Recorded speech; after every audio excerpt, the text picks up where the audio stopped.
دولسم سبب د جهنم علماء وی القضاء بين الناس بغیر علم، د خلق په منځ کې فیصله کول او بی علم فیصله کول، بی علم فتوا ورکول. د ابو هريره رضی الله عنه روایت ده، امام ترمذی رحمه الله نقل کړی چې څوک بی علم فیصله وکي، بی علم فتوا ورکي، دسه انسان په جهنمی نه. یو سړی عالم نه دی فتوا ورکي، دسه انسان په جهنم ته رب العالمین داخل کی. صحابه با د بی علم فتونه ځان ساته، فتوی به نور کوله. یو ورځ د ابو موسی الاشعری رضی الله عنه خواته یو کس راغی، ورته ویلي چې یو سړی او د خپل خدای شوده وسکی، آیا دا خزه په دې باندې حراميږي کنه حراميږي؟ وای ابو موسی الاشعری ورته ویلي دا خفته وا دی، ورته ویلي وای چې ورشه عبد الله بن مسعود دی او غټ عالم دی، داغه نه تاسو وکړه، ورشه وای عبد الله بن مسعود نه تاسو وکړه. وای هغه سړی راغی د عبد الله بن مسعود خواله، عبد الله بن مسعود نه تاسو وکړه د دې مسلې.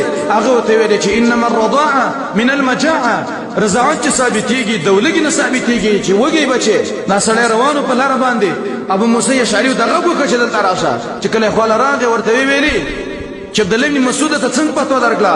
هغه ورته ویلي وای ما ته ویلي چې رسول الله ویلي دي چې نه حراميږي. دی ابو موسی الاشعری ورته ویلي چې لا تسالوني ما دام هذا الحبر فيكم، وای ګوره ما نه به تاسو نه کوي تر څو پورې چې دغه عالم په تاسو کې موجودي. ګوره دا غټ عالم دی، د دین به تاسو نه کوي، زمانه به تاسو نه کوي.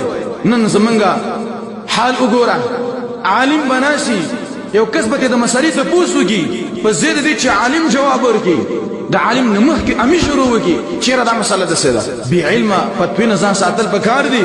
په دې باندې انسان گمراه کیږي. د وجه نه بی علم فتوا چې څوک ورکړي، نبی صلی الله علیه وسلم فرمایي قیامت ته نږدې به داخله جاهلانو پسې ورپسې شي، جاهلان سرونه وي او دوی په غیر د علم نه فتوی ورکړي، فاضل واضل، په خپل گمراه دي د خلک او نور به گمراه کړي ځان سره.